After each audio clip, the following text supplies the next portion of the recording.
you both, and of course, thank you, Glenn, for being prepared to enter into a conversation, which will not be a debate, a conversation with us about, of course, the theme of both presentations, but also about the general line that threads all this conference, which is Más por Menos, which is a way of, I think, of course, confronting the crisis, as Jack mentioned, but also referring to a general attitude of architects, which is giving more than very often society or clients expect from them. Both Renzo and Jack in their presentations have shown how they always offer more than very often people expect. My master, Alejandro de la Sota, used to say that we architects, and this way we say in Spanish, give liebre por gato. Liebre por gato. By that meaning, they give something more precious than what is expected. And this is a general, I think, is something that we share. It's the ethos of the profession. I would like to kick off the conversation by asking you about your beginnings, about your masters. Beauty is something I never talk about. I feel intimidated by beauty. I feel our human nature is unable to reach beauty. You know, sometimes you are there, almost grabbing beauty, but then you realize that the arm is too short. You don't get there. Well, that's another story. What is it? But I always said since years that beauty is the only really interesting thing in the world.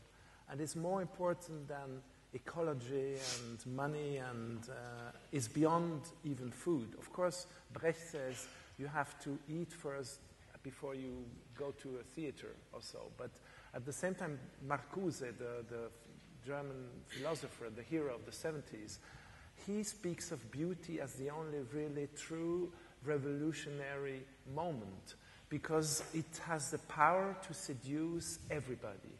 And that power to seduce is what really, really makes me get up in the morning, and not the fact that I can, physically produce something. Even if we so much insist on the physicality of architecture, it's not that. It's actually the beauty. I'm not saying that we produce beautiful objects. It's more the aim for this, because I agree that it's very difficult to say what is beauty. Because beauty certainly is not the ornamental side of things. Beauty is fundamentally the only great, intense emotion of human being that can compete with the other dangerous ones that are victory and money and power. Really beauty is not romantic beauty. It's just intense. It's immensely intense. Beauty that is whatever you can find beauty in art, you can find beauty in the people or in nature, but beauty is an intense, incredibly intense emotion. It's probably the only one I know that can compete with much more dangerous emotions that are normally power, money, victory. But this is something that people sometimes don't understand. People don't understand that beauty is not just romantic. It's experience. It's intense. It's very intense. It's very emotional. And it's so important. That's something that... But if you analyze beauty, you're going to find underlying principles are there. You'll find that there's about light and structure and place and technology. You start to understand, and I think ecology is very important. I think it's extremely important, as opposed to what Jacques might suggest. I think that architecture must first and foremost be very good architecture that embodies all these other things. These other things are part of, and to eliminate ecology as one of them is a mistake in my view. I think it plays a very big part. The Aboriginal But I haven't said that. I didn't exclude it. I said it's so evident that we have to do it. It's like, for me, it's something I don't talk about. It's like if you cannot open a door, we don't need to talk about it. It's functionality. Beauty is beyond that. Ecology and functionality and those things are ingredients. These are so clear. We have to have that. I don't even want to. I don't want to make them, to separate them from the whole. Yeah. You cannot analyze beauty, and you cannot build it up out of ingredients. Beauty is beauty. But whereas ecology and function, those are ingredients that we can clearly structure, and we should do that.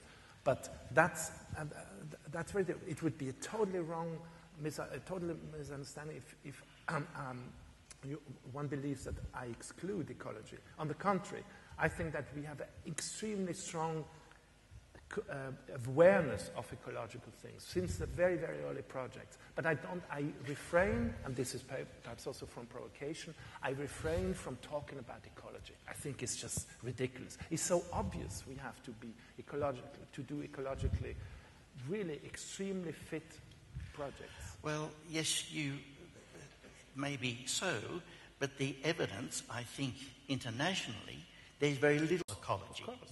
Very little. And there's a whole lot of promotion about it that's just total nonsense. The Aboriginal people say that we must touch the earth lightly. Now, to touch the earth lightly, and we were talking about our relationship with lighter buildings, it obviously comes about where you're building. If you're building in a very cold climate, you cannot build very light buildings. If you build in a very hot climate, you can build very light buildings. And so place making is very much about where we're actually doing it. I come from a place where in the Pacific Rim, it's well known for lightweight buildings historically for thousands of years. If you go from Hawaii to New Zealand, to Australia, to even around to Japan, these buildings are very light. And the important thing is about the use of materials, availability of materials, the simplicity of putting them together, the wind patterns, the ability to open up, to close down in the way we dress, the same way. In wintertime we put more clothes on, in summertime we take them off. These buildings often have been doing this for centuries. But today, as an ecological issue, we can build a building, whether it be in Paris or New York or London or Australia, and you can do the same sort of building in each of these places, pump in tons of air conditioning, and it becomes a non-place. And so I suggest that ecology, in its truest sense, has a very strong power to say where something is. And I think that's something that we have to start sitting down and thinking about as architects.